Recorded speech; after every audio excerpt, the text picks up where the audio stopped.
Bem-vindos a mais um podcast Oficina do Joelho. Hoje o tema é dor no joelho quando a cirurgia é a melhor opção. Olá, doutor Antônio.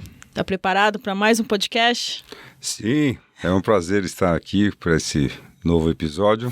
E antes de mais nada, agradeço a audiência dos episódios anteriores. A dor no joelho é um problema que afeta milhões de pessoas em todo o mundo. Muitas vezes existe um tratamento que é mais com fisioterapia ou medicamentoso, mas existem casos que são cirúrgicos e muitas pessoas fogem, da cirurgia, mesmo ela sendo a melhor opção.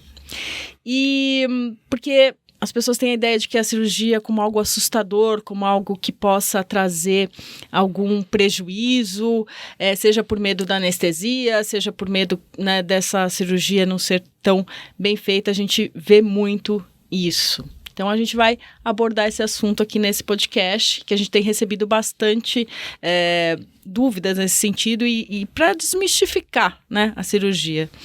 Então, doutor Antônio, quais são as principais causas da dor no joelho que podem levar à necessidade de uma cirurgia?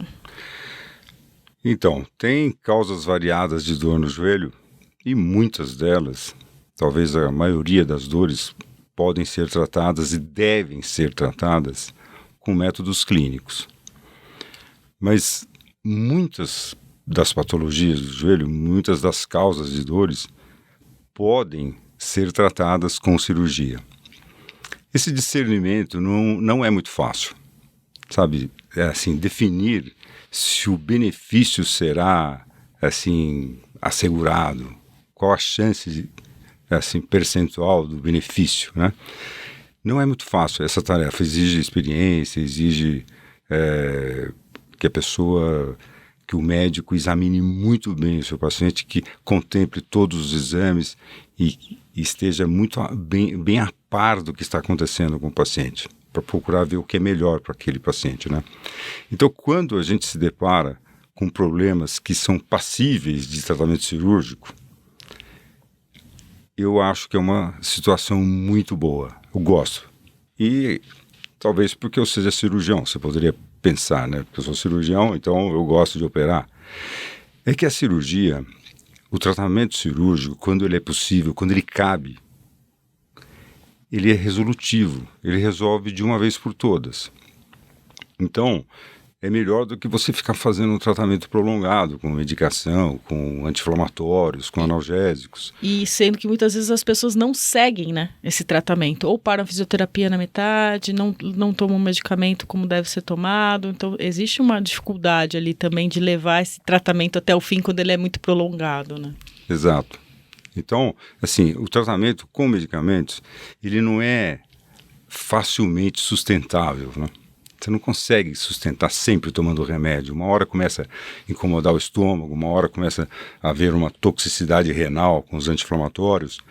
Então, quando eu posso tratar com cirurgia, eu vejo que é uma situação muito melhor. Vou dar um exemplo, vai. Você tem uma pedra dentro do seu sapato que está te incomodando, a melhor coisa que você faz é parar e chacoalhar o sapato e vestir o sapato de novo e sair andando.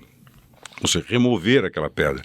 Então, se você tem dentro do joelho um fragmento de cartilagem, um fragmento de menisco que está solto, a melhor coisa a fazer é remover aquilo. É uma coisa super simples de fazer e que resolve definitivamente a coisa e você volta para a vida normal. Mas como eu posso me assegurar que a cirurgia, eu como paciente, de que a cirurgia é a melhor opção? Quais são os critérios que o médico usa ali no diagnóstico que bate o martelo e fala, não, esse tratamento é melhor forma de tratamento é o tratamento cirúrgico? A maioria dos problemas que surgem no joelho, felizmente a maioria, é de ordem mecânica. Então o tratamento é mecânico. A gente vai entrar dentro do joelho e vai consertar, a gente vai ajeitar as coisas que estão desarranjadas. Agora, é claro que é necessário saber o que está acontecendo para pesar os benefícios que a gente pode proporcionar para o paciente. E é difícil para o paciente decidir sobre isso. Então, é fundamental que ele tenha um médico de confiança, alguém que ele possa acreditar e que esse médico possa dar para ele subsídios para ele concluir a coisa. Então, por que você vai me operar? O que está acontecendo aqui? O que você vai fazer ali dentro? E como isso vai funcionar? Como é que isso vai se resolver? O que será feito ali dentro? Né? É análogo a uma situação de quando você leva o carro no mecânico e ele fala, olha, eu tenho que trocar uma peça. E ele vai, eu vou fazer assim, assim, assado. O seu amortecedor, nós vamos trocar o amortecedor. E você sabe de antemão o que vai ser feito. Então, eu acho que é importante que o paciente tenha possibilidade de discutir com o médico o que será feito ali dentro. E, é claro, é importante também que ele tenha ideia da competência do médico. Né? Mas, assim, hoje tem acontecido muitos casos assim, que os pacientes se entregam para um procedimento cirúrgico sem saber olhar, da habilitação do profissional. Às vezes ele nem tem a formação para aquilo, né? E ele faz uma atividade que não é da competência dele, né? Exato. Então eu como cirurgião, eu vejo que quando a patologia é cirúrgica, quando eu vejo a possibilidade de rejeitar a coisa com a cirurgia, é a melhor coisa. Outros exemplos, por exemplo, apendicite. Você pode tratar com antibiótico? É muito arriscado. Remover o apêndice infectado é a melhor coisa. A resolução é muito mais rápida. Então, sempre que a gente pode resolver com um procedimento mecânico, claro, desde que bem feito, com uma equipe bem treinada, num hospital adequado, é a melhor forma de resolver a maioria dos problemas que acontecem no joelho, esses problemas mecânicos. Vamos dizer assim, os problemas que são cirúrgicos, vai. É claro que tem uma grande parte dos problemas que podem ser tratados clinicamente e devem ser tratados clinicamente. Então, não é que você tem um problema que pode ser tratado das duas formas, sabe? Os médicos, eles oferecem as duas coisas porque, às vezes, o paciente não aceita uma ou não aceita a outra. Bom, um outro exemplo, se você tem um prego enfiado no pé, a melhor coisa a fazer é um procedimento cirúrgico, né, mecânico, vai lá e remove o prego. Claro, vai ter que tomar antibiótico, porque o prego estava sujo, alguma coisa assim, tem que lavar, certo? Mas o procedimento cirúrgico é fundamental, não adianta ficar tomando remédio. Então, ir para o leigo é difícil entender que dentro do joelho geralmente tem uma possibilidade, né, da gente mexer e ajeitar as coisas lá dentro. E ele tem uma vida melhor com aquilo. Bom, mas eu disse também que tem uma grande parte, talvez a maioria dos casos que a pessoa vem se queixar de dor, que são de tratamento clínico, que não é para mexer no joelho, porque não haverá benefício, não tem benefício. Então, o médico tem que discernir sobre isso, ele tem que decidir e tem que fazer essa opção de modo consciente.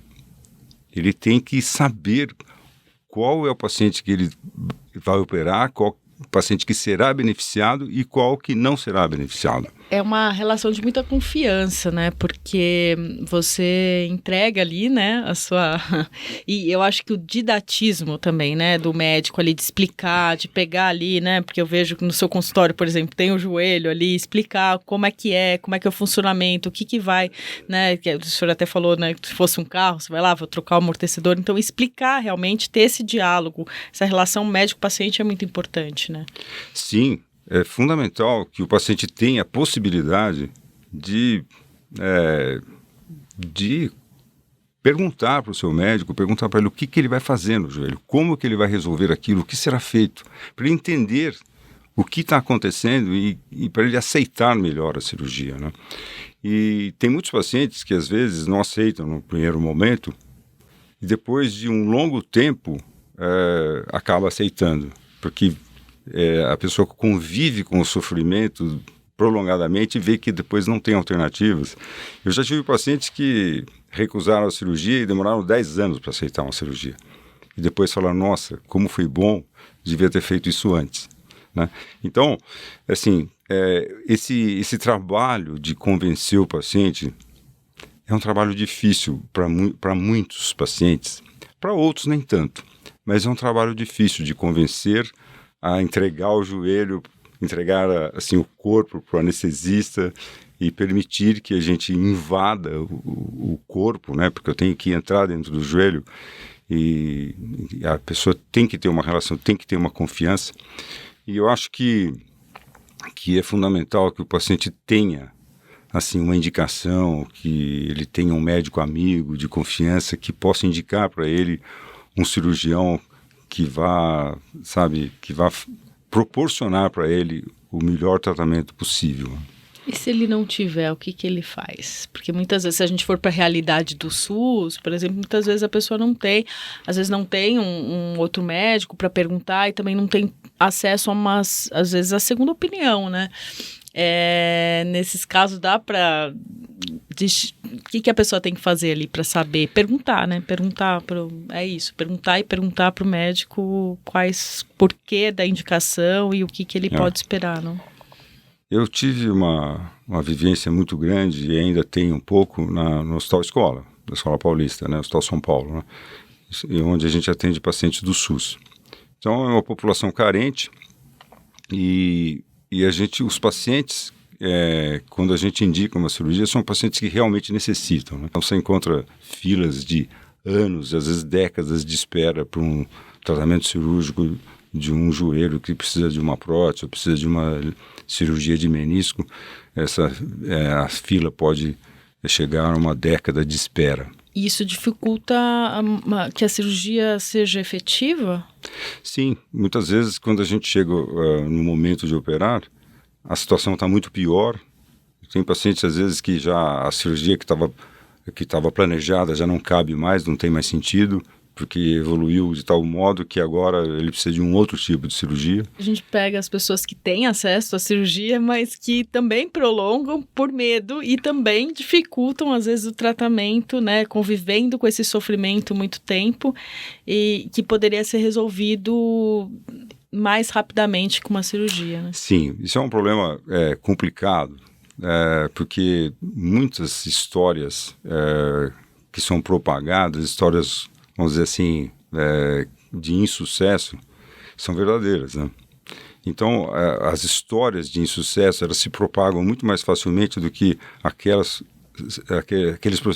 histórias onde houve um grande benefício, mas aqueles casos em que o paciente se arrependeu, há uma tendência da pessoa contar aquilo e daquilo se propagar e aquilo ser motivo de temor, né? Eu acho que os tratamentos cirúrgicos, na grande maioria das vezes, são bem-sucedidos e trazem sucesso. E a evolução da cirurgia? Teve uma evolução, assim, dos procedimentos, das técnicas, a parte de robótica? Como é que está essa questão, doutor? Sim, na cirurgia do joelho, nós tivemos aí, vamos dizer, desde os anos 70 para cá, a introdução da artroscopia, que é uma cirurgia minimamente invasiva, que a gente consegue resolver muita coisa com 2 furinhos do joelho, né? Então, isso trouxe um grande benefício. E mesmo a artroscopia, que começou lá na década de 70 aqui no Brasil, hoje ela já foi aprimorada, os instrumentos que nós usamos hoje são muito mais sofisticados e facilitam muito a técnica, né? O vídeo, a gravação, a filmagem, houve uma evolução muito grande, de tal modo que facilitou muito para o cirurgião. E isso acaba redundando em benefício para o paciente, simplifica para o paciente o pós-operatório, né? Ficou muito mais fácil. Nas outras cirurgias, cirurgias onde a gente tem que abrir o joelho, né? Não são aquelas minimamente invasivas, né? As cirurgias, as artroplastias, por exemplo, quando a gente faz a substituição do joelho por um joelho mecânico, né? Um joelho de metal e plástico, né? Essas cirurgias são abertas. Também aí houve uma evolução muito grande, uma evolução para melhor no desenho da prótese, no material, nas ligas metálicas. Tem uma peça de polietileno também que houve uma grande evolução. Hoje a gente tem as próteses de joelho. Hoje a previsão é que elas durem mais de 25 anos, quando bem instalada. E a prótese de joelho é uma cirurgia, quando bem realizada, ela é maravilhosa. Sabe? E como é que é a recuperação? Porque você está ali substituindo, né? Como se fosse um veículo mesmo, uma máquina, né? Você está substituindo uma parte do seu corpo. Isso. O paciente que está com muita dor, ele vai experimentar uma melhora logo nas primeiras semanas. Às vezes, nos primeiros dias, ele já experimenta um alívio da dor que ele tinha, né? Tem pacientes que chegam numa cadeira de roda, que não está conseguindo andar, e logo ele começa a andar nas primeiras semanas e ele percebe que aquilo foi bom, né? E agora, quando o paciente fica muito tempo esperando para um tratamento cirúrgico, ele perde função, a musculatura fica mais fraca e depois ele tem que reabilitar a musculatura. Ele tem que fazer um trabalho mais prolongado de fortalecimento para ele poder resgatar aquela habilidade de andar como ele tinha antes dele ter o problema, né? Então é um trabalho às vezes mais prolongado, mas é compensador, porque a dor da artrose, a artrose é aquela doença que leva a maioria dos pacientes para a cirurgia, né? A dor ela é progressiva e só piora. A dor da cirurgia é uma dor que só melhora ao longo do tempo. Então, chega um ponto que a pessoa nem se lembra mais qual foi o joelho que ela operou. E isso é bom. Aí, quando chega esse ponto, a gente sabe que está bem. Então, geralmente, o paciente que faz a artroplastia, né, a prótese do joelho, ele tem uma melhora gradativa e progressiva, assim, que vai até 8, 10 meses. O joelho só para de melhorar perto de 1 ano. Ele vai ficando cada vez melhor. Mas ele tem que fazer um pós-cirúrgico bem feito também, né? Exato. Ele tem que colaborar, ele tem que estar disponível para fazer fisioterapia, né? Enfim. Mas hoje, você me perguntou da robótica, né?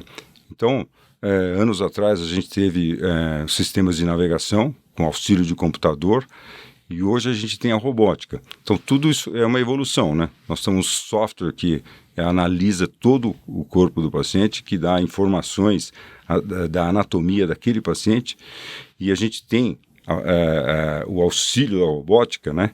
Que é guiado pelo software, que permite que eu faça cortes precisos. Então, a qualidade da cirurgia hoje está muito superior, melhorou muito. E é possível fazer à distância? Hoje já é possível isso ou não? Não, o cirurgião tem que estar ali presente. Algumas cirurgias são possíveis de serem feitas, né, como o cirurgião manuseia, né, à distância. Eu cheguei a ver em alguns congressos isso, mas não sei como é que está na ortopedia isso. E se é uma realidade que a gente pode esperar próxima ou não. Isso não está próximo, é uma coisa futura, né? Mas hoje é necessário, o cirurgião tem que abrir o joelho com o método tradicional, expor todo o joelho por dentro, e aí, a partir de um certo ponto, na hora de cortar o osso, é que ele tem auxílio da robótica. Daí que entra, então, a gente coloca umas antenas no fêmur e na tíbia, e essas antenas é que guiam o robô para fazer o corte adequado, né? Então é necessário a intervenção, o médico tem que estar ali, né? O que eu acho que é possível é que o cirurgião tenha auxílio de um instrutor à distância. Então, por exemplo, o cirurgião que é menos experiente, ele pode ter auxílio de um professor que está distante dele, remotamente, né? Isso é possível. Porque é interessante para regiões mais distantes, que às vezes não tem acesso e às vezes é complicado, né, trazer a pessoa, né, para o centro cirúrgico de uma grande cidade, e às vezes poderia ser resolvido dessa forma, com um profissional aqui e um profissional lá, né, um profissional mais experiente conduzindo outro profissional, né? Claro. Pela telemedicina. Tem uma ajuda, às vezes, enorme, porque tem detalhes da cirurgia, às vezes, que o cirurgião precisa de opinião de mais alguém, de alguém mais experiente, né? Então, você tem um cirurgião mais jovem que está fazendo a cirurgia, está executando aquele trabalho ali, mas ele tem alguns momentos que ele que ele pode precisar de uma opinião de alguém mais experiente. Uhum. Então, aí você tem a ajuda à distância de alguém que está acompanhando tudo pelo computador, né? E o senhor vê, muito tem se falado também de inteligência artificial, o senhor vê a inteligência artificial também na área de ortopedia, alguma aplicação da inteligência artificial? Sem dúvida. No futuro, né? próximo. Sem dúvida, porque o robô será alimentado pela inteligência artificial, né? De analisar tudo e toda a anatomia do paciente e já planejar toda a cirurgia através da inteligência artificial. Sem dúvida. Isso aí é um caminho sem volta, com certeza. Agora a gente voltando um pouquinho aqui para o nosso, para a realidade hoje, e assim, a gente trazer essa questão da como é importante a pessoa ter mobilidade, né? E como isso também afeta a saúde mental dela, não só, afeta a vida toda, né? Então, que benefício que a pessoa, além do benefício, né, da dor, não sinto mais dor, mas que benefício ela pode esperar em termos de mobilidade, saúde, e aí, na sua experiência, vê esse reflexo na saúde mental dos seus pacientes? Olha, sim, tem alguns casos que isso é bem evidente. Outros nem tanto, mas tem casos que isso fica muito claro, né? Pacientes que têm um problema e que a pessoa protela a cirurgia, não aceita a cirurgia e o joelho vai piorando de tal modo que vai dificultando a mobilidade, a pessoa vai parando de andar, para de ir ao mercado, para de ir passear, para de viajar e a vida vai ficando entediada e ela pode entrar num quadro depressivo. Bom, isso é uma coisa relativamente frequente. E quando a pessoa percebe isso e ela aceita o tratamento cirúrgico, a coisa se resolve de um modo legal, né? Porque a cirurgia é resolutiva e vai trazer uma nova vida para a pessoa. E eu costumo falar, inclusive, nessas situações, a prótese de joelho é uma cirurgia maravilhosa, porque ela, e talvez dentro da ortopedia como um todo, a prótese de joelho e também a prótese de quadril são as cirurgias mais espetaculares que tem. São as cirurgias que traz a maior transformação que a gente pode ver na vida das pessoas, na qualidade de vida, porque muda radicalmente. Ela devolve a pessoa para uma vida melhor, que ela perdeu. E às vezes, por meio da cirurgia, a pessoa protela e a vida só vai piorando. Então, quando ela opera, aquilo começa a virar ao contrário, né? Começa a melhorar a partir dali. E a pessoa vai poder... Eu costumo até brincar com os pacientes que eu falo, olha, pode marcar uma viagem, pode planejar para tal dia, você vai viajar, né? E eu acho que dá uma satisfação também para você como profissional, né, ver esse resultado no seu paciente, né, porque é uma transformação realmente, né? Sim, e muitas vezes é uma transformação assim muito evidente, né? A pessoa muda radicalmente de vida, né? Eu falei de uma paciente agora há pouco que esperou anos porque ela tinha medo de operar, mas chegou um ponto que o joelho estava tão ruim que ela não conseguia mais. Ela estava com dificuldade para andar com o andador. Então, ela começou a usar cadeira de roda. Ela veio e falou, quero operar. Agora não tem mais jeito, eu quero operar. E agora, faz um ano que eu operei essa paciente, ela está assim, maravilhada. Ela fala, não acredito, eu devia ter feito isso muito antes. Mas eu falava, né? Mas ela não acreditava, né? Ela tinha medo, né, de operar, né? E qual o seu conselho para essas pessoas que têm tanto medo, assim? O que ela tem que buscar para, talvez, né, tirar esse medo e escolher resolver a dor ao invés de viver no sofrimento? Eu acho que a situação da confiança, de perder o medo, tem que haver confiança. E se a pessoa não tem confiança naquele médico, ela tem que procurar outro. Procurar o terceiro, procurar o quarto, ter a ajuda do clínico de confiança para indicar alguém. Mas ela tem que ir procurando até encontrar um médico que ela possa confiar. Ela tem que sentir que ela pode confiar. E buscar, talvez, outros casos parecidos, né? Talvez seja uma forma também de ver outros casos que tenham sido bem-sucedidos, não ficar tão focada no que deu errado, mas também ver casos que deram certo e como isso transformou a vida dessas pessoas. Uma coisa que os pacientes não fazem, mas eles podem fazer, eles falam assim, olha, pedir para o seu médico, você pode me dar informações de alguns pacientes que o senhor operou, que eu gostaria de conversar? Isso é possível, porque tem pacientes que aceitam isso. Eu posso pedir para o meu paciente, você poderia conversar com um paciente que está com medo, só dar o seu depoimento, entendeu? Ou então venha na clínica, fica um pouquinho aqui para ver pacientes que foram operados, para ver como é que é, né? Então, isso são formas da pessoa ficar um pouco mais inteirada das coisas, né, do transcurso de como é a cirurgia, né? A gente vê muito essa troca não tanto em questões cirúrgicas, né? Mas, por exemplo, eu tenho diabetes e tem as redes sociais em diabetes, as pessoas se apoiam, veem os outros, né? Como que as pessoas tratam, como as pessoas convivem, e aí isso ajuda. E talvez na área cirúrgica, de ortopedia, ela não encontre tanto isso nas redes sociais, né? Então, essa forma pode ser bem interessante, né? Me dê alguns, né? Posso ter contato com alguns pacientes que fizeram essa cirurgia, né? Eu acho que isso é bem interessante. Não, eu vejo isso. E às vezes as pessoas não veem isso como uma possibilidade, né? Então, realmente, essa possibilidade não está fácil hoje, né? Porque nem você vai ver procurar um hotel, e daí você lá tem os reviews lá, opiniões de pessoas que frequentaram aquele hotel, do restaurante também.